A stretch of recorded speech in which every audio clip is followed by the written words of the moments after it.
In a corporate world where all employees have great leaders with no egos that create fun cultures where people can do their best work, the employees and companies thrive while doing great things for the customers, themselves, and each other.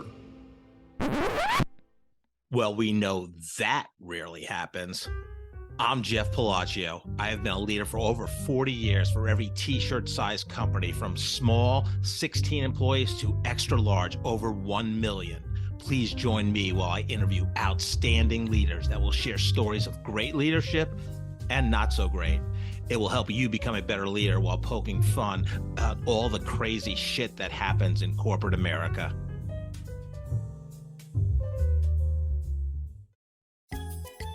Your financial future begins with a simple question: where do you want to be? At Searcy Financial, we help successful individuals and families through our mission to simplify your financial journey, empowering you to enjoy life and wealth on your terms. The question sparks a conversation that goes beyond numbers, helping us to understand what truly matters to you and the kind of financial plan that aligns with your life goals. It also allows us to identify potential challenges and opportunities so we can proactively address them. The outcome is a plan that empowers you to acquire, growth, and preserve your wealth. If you would like to sign up to be notified of updates on Marc's One for All book, including the release date, or to sign up for the Searcy Financial Wealth Matters email newsletter, use the links in the episode description. Welcome to a special edition of the Corporate Couch. These episodes will be more of a love seat that focuses on one topic and will run 15 to 30 minutes. For each special edition episode, you will hear from one or more outstanding leaders sharing their expertise on the most important challenges in corporate America today. Marc, welcome to It's 5 o'clock somewhere. I can't believe this is our sixth recording, monthly recording. This will be the August version, so welcome. Yeah, 6 happy months.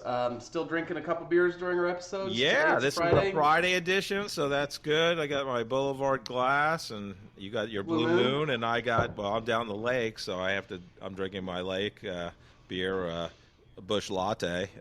Yeah. Nothing but the best. Nothing but, hey, don't judge it until you taste it now. Yeah, I can't say that I have in years, so you're right. I need to bring that one back from K-State. Yeah, years. Yeah, there you go.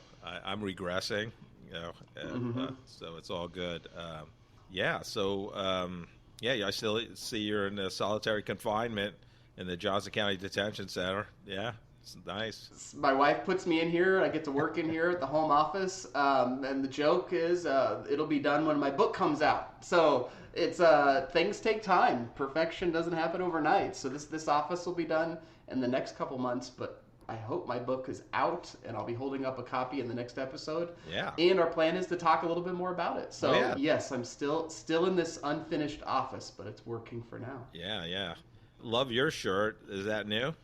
It is new. I bought them 3 at a time now since we're doing these episodes regularly. Wow. They're $15 on Amazon. So the last one I wore to Band of Angels Art That Blows, so they work for more than just this show. But yes, I get a new one for every show. Yeah, we'll include affiliate links so you get money if they click on the link. Yes, I wish. And you got something nice on too. If I zoom in, I see some martini I got glasses my Roback shirt on. So I recently, hasn't been published yet for the full episode, interviewed 2 of the 3 co-founders. My first husband-wife interview on the Corporate Couch, Christina and Matt Loftus. So, they're great people. They have very humble, unassuming servant leaders. Like you don't see anything about them on the website. Where are they from? Are they from here? No, they're actually. I went to college. One of my close friends from college, Mike Loftus. Matt is his son, so I've known Matt basically since he's born. He grew up in Connecticut, Ridgefield, Connecticut, and Christina grew up in Bedford, New York. Nice. actually close to Connecticut. So They're selling stuff all over the country. It's I have a lot of friends that own their gear.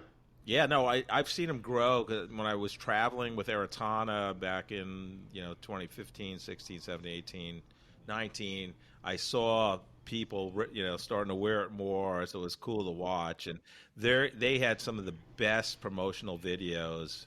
They had no experience in clothing, apparel.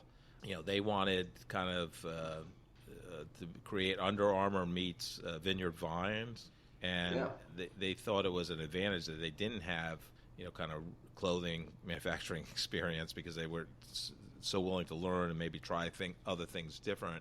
But one of the things I loved about it, they were influencers for other brands before they did this. They both went to University of Virginia's Darden School of Business, obviously high end. And just, I know you've been playing golf recently, so Matt Loftus also went to Davidson when Seth Curry was there, and played golf with Seth several times at Davidson. So there you go. The way to get your brands out now is influencers, and if anybody wants me to be an influencer, I can be open to that for a price too. Yes. Yeah, I love that. So, hey, based on your recommendation during the last episode, I have started reading The 5 Types of Wealth by Sahil Bloom.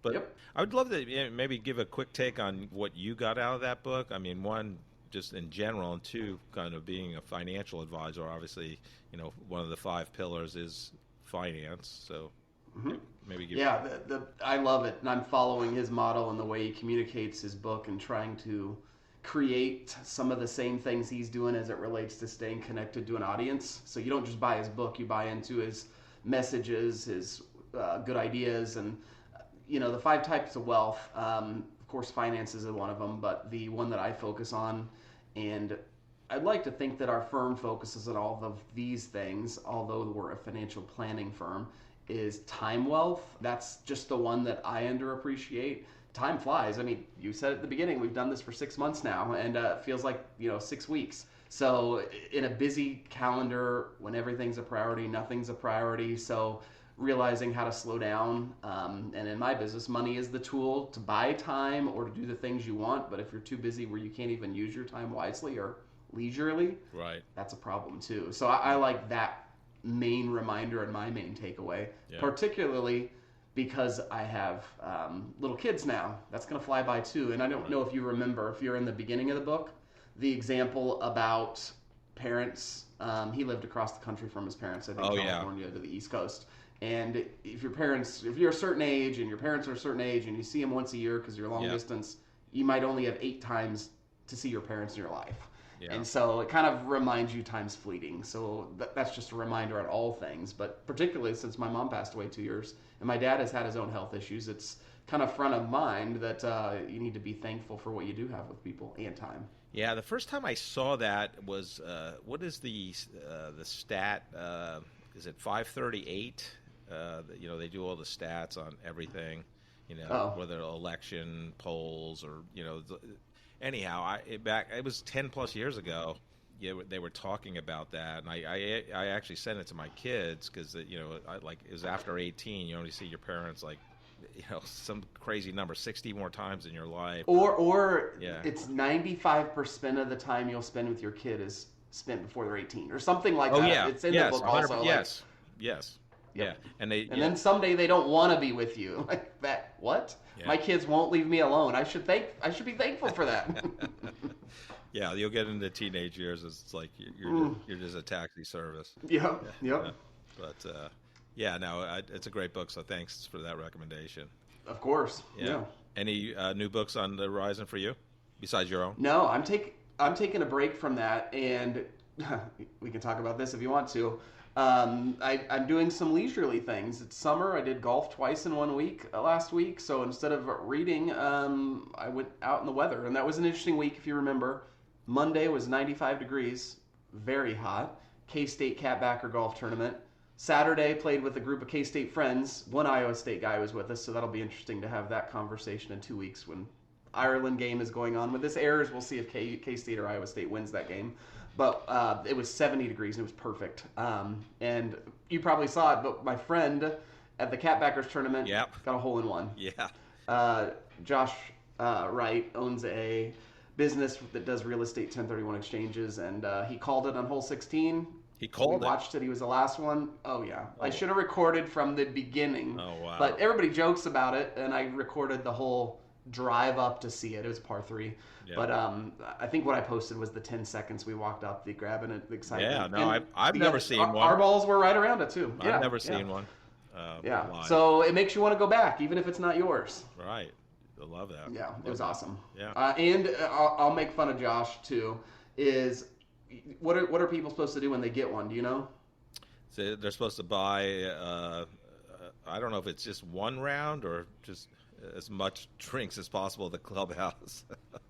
And I like Josh, so I'm not really making fun of him, but he's like, but in the beginning of the day, I got a meeting at 4. I can't believe I scheduled this tournament. It's for a client, so it's a good deal. I need to be there. And we're like, right. That's awesome. We hope you have a great golf, and then you close it. So we thought, that you could tell that guy you could reschedule.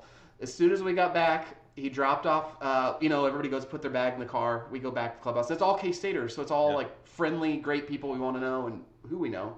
And text message, hey guys, I'm heading off to that meeting. It was great to golf with you guys. And I was like, wow. Oh man, he just got out of a $1,500 tab for all his new K-State best friends. But wow. They announced it. It was fun.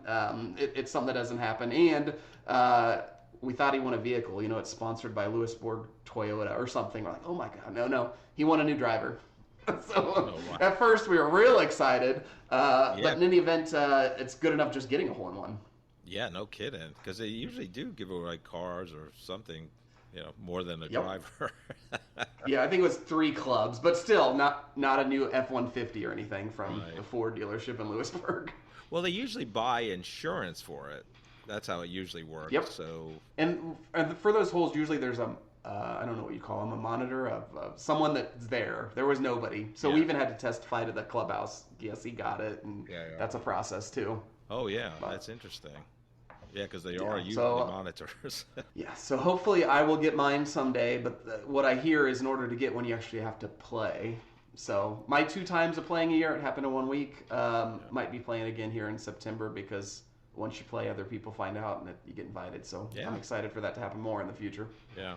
Yeah, I got to play in the Springfield, Missouri Korn Ferry Pro-Am, so that was cool.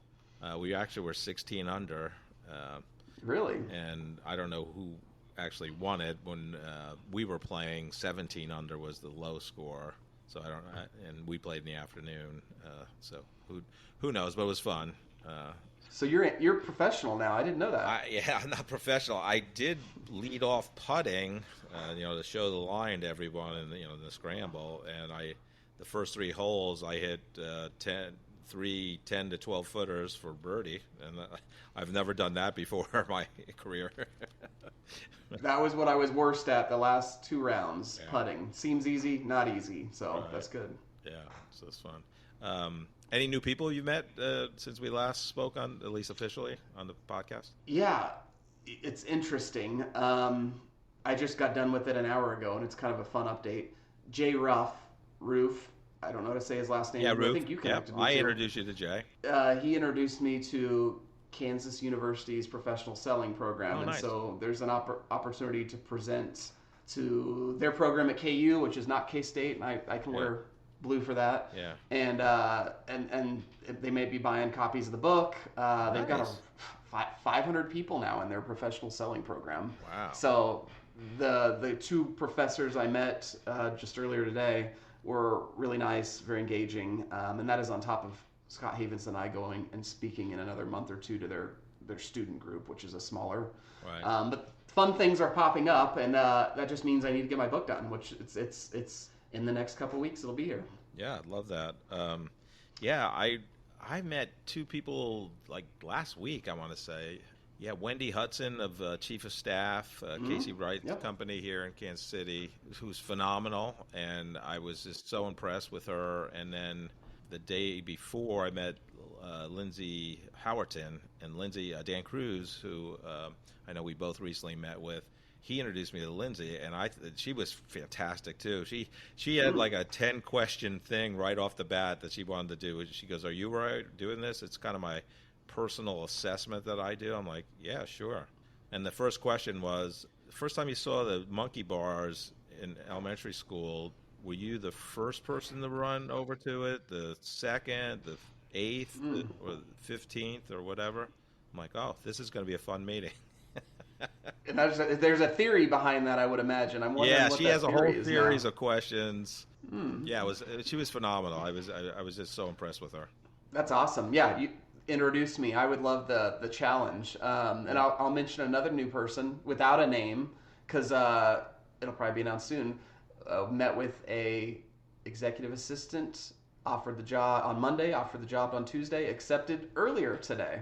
Signed contract. Congratulations. So the next meeting, I will talk about her, and she starts in early September. But it's been a while for talking and looking for that, and I'm just excited to have somebody that I think will be fantastic with our clients, with me, and the rest of our team at Circe. So I'm excited for putting that behind us. But you hire one, and then you keep growing, you got to hire another. So I imagine it's not far behind that we're looking for more. Yeah. So I love that. What else is going on? Tonight. This is fun. Lots, I'm a big supporter of Growing Futures. Tonight, the board is going to an Indian cooking class with a former board member, and her name is Dr. Jody, and I don't know how to pronounce her last name, but she does this for a living. But it came about, 15 years ago when she was a board member at Growing Futures. She hosted it. People loved it. People pay to go to this, and all the proceeds go to Growing Futures. Yeah. And I am no cooking professional, but I will be excited to learn and hopefully try some new Indian foods that I've never done this. But she's done it over 100 times. Wow. And that's going to be fun. And you probably know this, and maybe we've talked about it, but Chris Stibbs is our new development director. He will be there. Larry, of course. There's great leadership at Growing Futures. So it's a way to get together, grow in leadership and presence within that organization. I had a happy hour with Chris Stibbs yesterday, our first meeting as a board member and development director, and that was fun too. Yeah. So not only is fun, but good things are happening for that organization. Love that. I've talked about this Seth Godin calendar with Debbie Millman that I get. First year was last year, and this year. So today it's August 8th. So these calendars are no longer these tear away for each day. But today's was habits are the way we honor commitments. But I don't want to talk about that one. But on August 4th, there was he had a quote on there: "Optimization leaves no room for much of anything else, including joy." So that brought a lot of things to mind for me, and I'd love to kind of give my take on it. As you know, my journey since COVID began, and after getting let go at United Way, Greater Kansas City, I just immediately went into the mode of doing, and I need to get a job. I need to get a job, instead of reflecting. And I was facing a little bit of ageism, racism, genderism, all good. Not it was me. Just that's what was happening. So that was 20, and then January 23, I launched my podcast, and what that brought back from me was professional joy, because it was something I loved doing, and I always give advice to job seekers. You can't look for a job every waking moment. If you like to golf, play golf. If you like to do, read. If you like to, whatever it is, do it.